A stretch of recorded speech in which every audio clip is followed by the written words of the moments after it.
morning. I want to talk about pandas today. So here we have an adorable panda. You want to hug it and kiss it. But there are also times when the panda opens its mouth, maybe yawns or gets hungry. It looks like this. Not so pretty, isn't it? Pretty scary. The panda here is just like China in many ways. The world tends to have very polarized views about China.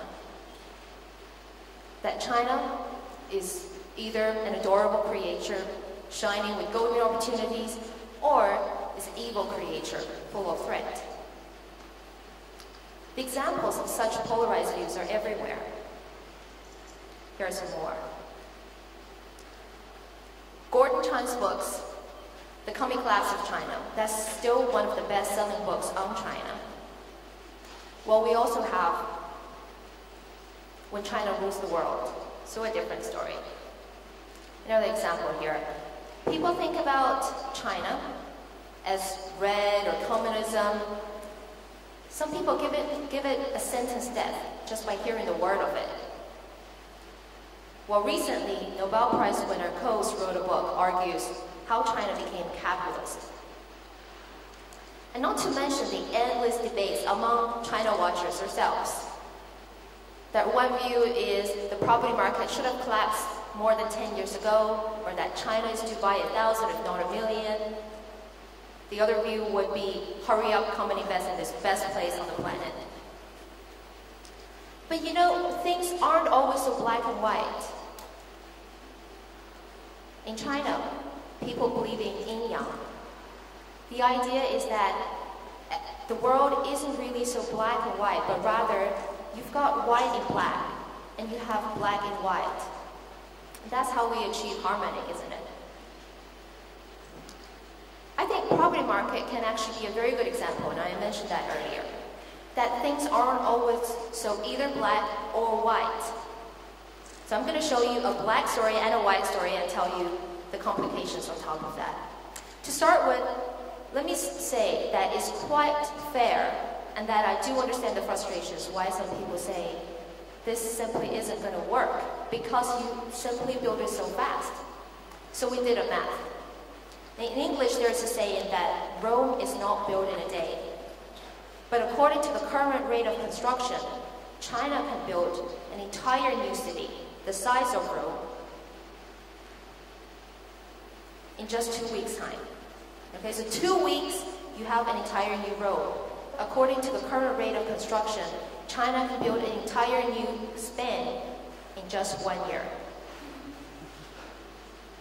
And that China can build an entire Europe in just a decade's time. No wonder people say this is too much. I see that argument. But the missing point in that argument is really that if you think about China in the past 20 or 30 years' time, there was simply no that market. That even if you had the money and you wanted to buy, there wasn't any. So this very fast speed, in a way, is a catch-up to fill up all the demand at that time. So here is the white side of the story. What this chart shows you is that when I do international comparisons, I'm comparing China with 35 different countries, including developing and developed countries.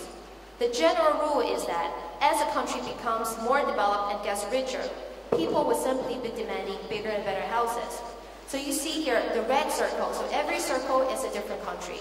Now when China moves from the left-hand side to the right-hand side, as an example here, this circle is China in 2008, and here you have China in 2012. And you do see that the demand for houses, the average floor space also goes up. But if I stop here, that would be giving you another white story, wouldn't it? So I want to say that things aren't so rosy, and there are a lot of complications, mostly for 4 reasons. Property tax. Without a proper property tax, that simply encourages a lot of speculations. And then gender imbalance. This is one of my favorite parts. See, if you look at the statistics, the newborn babies in China, for every 100 newborn girls, there are 119 boys equivalent. So do the math. That means on average, every 6 men, so look around you, okay? Every 6 men, every 6 of you, there will be 1 of you that would not be able to get a wife. Not exaggerating at all, okay? And some professor took this seriously. So think about this. If you want to be more attractive on the dating or marriage market, one thing you want to do is to buy a house. Let me not get too carried away on that. Complication, there's also the building quality. So there's simply a lot of buildings and rebuildings.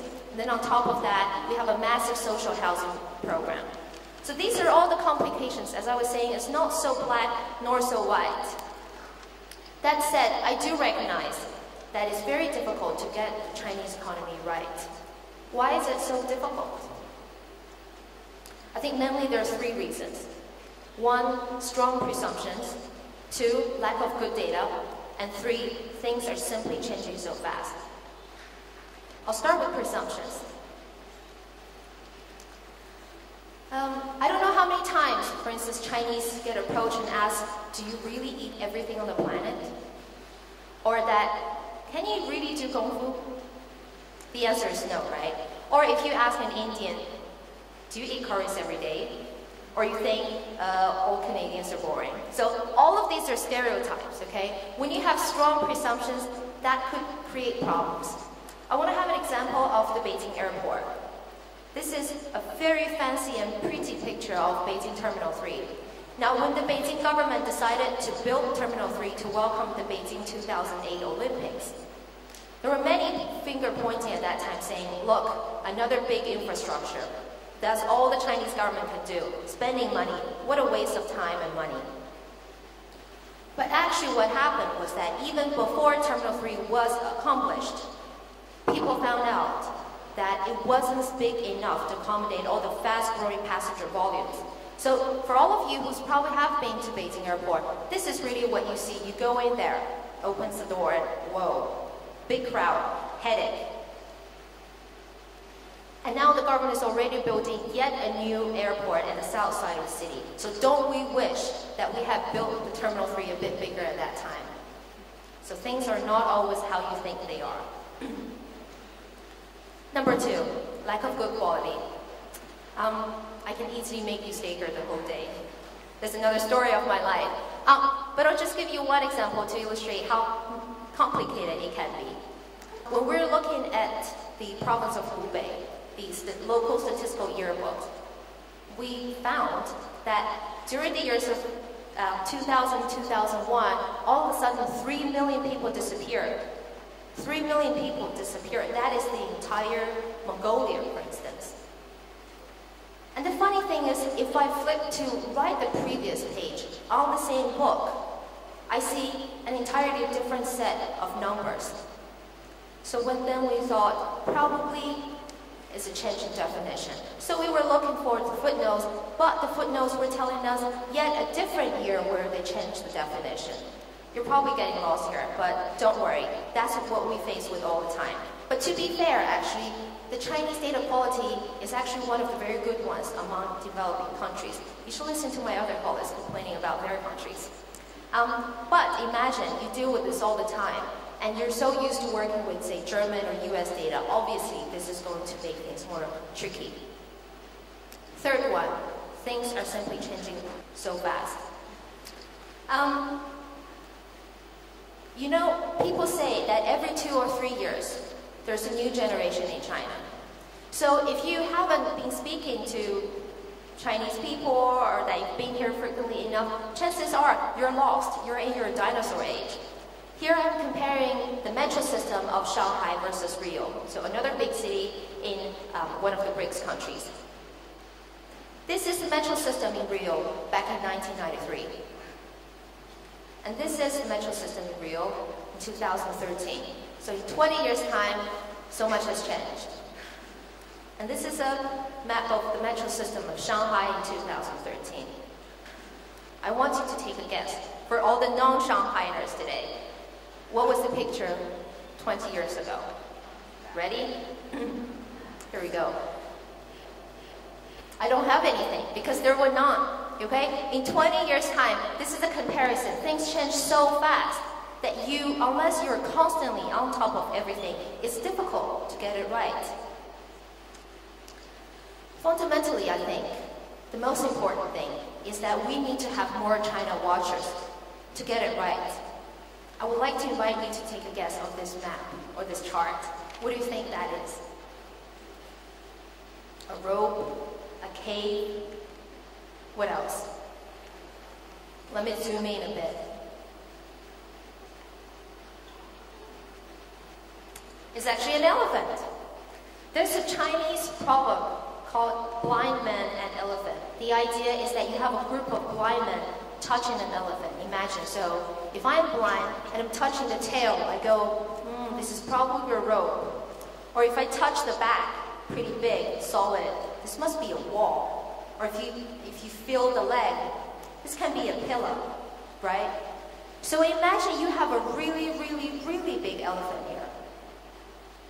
So you really need a collective, non-blind and smart people that touch it all the time, and then we collectively can know better that rather than a wall or a cave or a rope, this is an elephant. So we need more China watchers to get things right.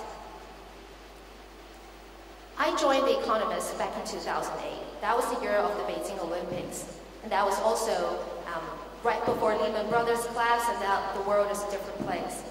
I witnessed how this foreign force is looking at China.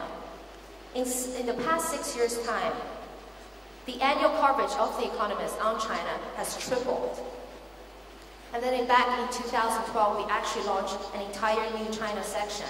And that's the first country after US that we have this dedicated section on. And at the Economist Intelligence Unit, which is the research arm of the group, when I joined in 2008, I was actually the first China analyst working in that group. When I got recruited, that was the plan, that before 2008, we look at China only as China sense. So we talk about China as a country. But really, China is so regionalized as well. So we believe that talking about China without going to different parts of China is like talking about the entire Europe without talking about the differences between the Greeks or the Germans or the French, right? So we decided to do all the 31 provinces, and that's how I got recruited. And then already after a year, we found that 31 provinces weren't enough, and then we expanded to 287 prefectures, the Jiji we call them. So we need to spend more time and energy and effort, serious research onto this to get that big elephant right. Remember that chart? I don't want to spend too much time and give you a serious briefing on what China is, but I do want to quickly share with you that China is really changing. Before people think about China as a world factory, you think about sweatshops, cheap labor, that kind of thing, producers. But nowadays, China is really changing into a consumer type of story. And in fact, in 3 years' time, we believe that China will be importing more rather than how much it exports to the rest of the world. And that in maximum 3 years' time, there will be more money coming outside China to the rest of the world than the total amount coming from the rest of the world to China. So then China is a net importer and also a net investor. And people also talk about China as copycat. That's changing as well. Nowadays, China applies for the most number of patents globally every year. It's really climbing up the value chain, so things are changing. But this is just with China in the next few years' time. What about China in 30 years' time? We had 30 years of reform. So what is China 2.0 version?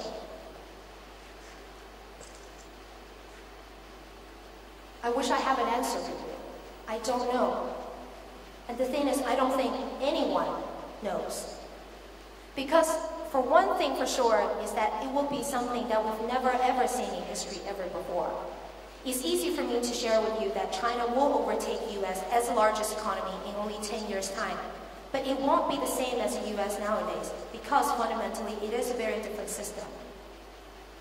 What I can think of is China like back into the Tang Dynasty or Qing Dynasty. One of the most prosperous time in the Chinese history, but more open and more global. This is a painting 乌苏繁华图.